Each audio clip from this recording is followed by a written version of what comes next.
আসসালামু আলাইকুম, কেমন আছো সবাই? আলহামদুলিল্লাহ আমি ভালো আছি। তো চলো আজকে আমরা একসাথে 3টা ক্রাফটিং শিখি। তো ফার্স্টে হচ্ছে আমি এখানে রেড কালার কেলে নিয়ে নিয়েছি, আর এইটা দিয়ে হচ্ছে আমি একটি তরমুজ মেক করব, মানে কাটা তরমুজ। তো এটার জন্য হচ্ছে আমি মাঝখান থেকে কেটে নিয়েছি, অর্ধেক কাজে লাগবে। সো এখানে হচ্ছে আমি হোয়াইট কালার কেলে নিয়েছি সাইডে রাউন্ড করে দেওয়ার জন্য। এরপর এটাও একটু কেটে নিচ্ছি, তাহলে সুন্দর লাগবে। এরপরে হচ্ছে আমি সবুজ কেলে নিয়ে নিয়েছি, এটাও সেমভাবে দেব। অ্যান্ড এটাও হচ্ছে আমি একটা ছোড়া সাহায্যে কেটে নিব। আর তরমুজের বিচিগুলোর জন্য হচ্ছে এটাতে তোমরা কেলেও ইউজ করতে পারো, আমি হচ্ছে এখানে কালার ইউজ করেছি। দেন হয়ে গেল আমার কিউট তরমুজ। তোমাদের কেমন লেগেছে এটা? তো এটা বানানো শেষ, চলো এবার হচ্ছে আমরা আনারস বানানো দেখি। তো এখানে হচ্ছে ইয়েলো কালার কেলে নিয়ে নিয়েছি, এটাও হচ্ছে সুন্দর করে আনারসের শেপ দিয়ে নেব। এরপরে হচ্ছে সবুজ কালার কেলে নিয়ে আনারসের উপরের পাতাগুলো বানিয়ে নেব।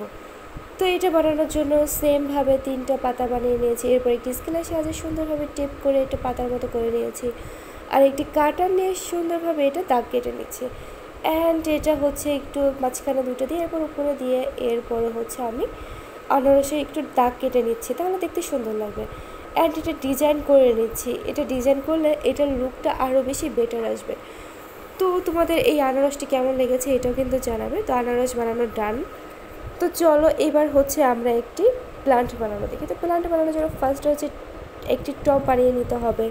তো টব বানানোর জন্য হচ্ছে আমি একটু গোল করে নিচ্ছি। এরপর এটা হচ্ছে বরাবর করে কেটে নেব, দুই সাইড থেকে, মাঝখান থেকে অ্যান্ড উপর থেকে, মানে সব সাইড থেকে একটু করে কেটে নিতে হবে। দেন আমি হচ্ছে এই সাইডটা থেকেও কেটে নিব, এটা কেটে না নিলে সুন্দর শেপ আসবে না, টপের শেপ আর কি।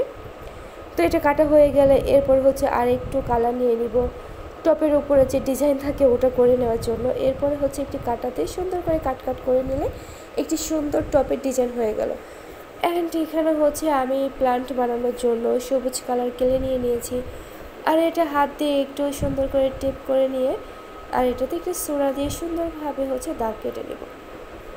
অ্যান্ড এটাও ডান হয়ে গিয়েছে। সো এটা হচ্ছে আমি টপের মধ্যে সুন্দর করে দিয়ে দিব। এরপরে হচ্ছে এটাতে একটু ডিজাইন করে নেব, মানে একটু ফুল করে নেব, তাহলে প্ল্যান্টটা দেখতে আরও সুন্দর লাগবে, মানে প্ল্যান্টে ফুল হয়েছে বলা যায় আর কি। ফাইনালি আমাদের এই 3টি ক্রাফটই ডান। সো তোমাদের কেমন লেগেছে কমেন্টে জানাও।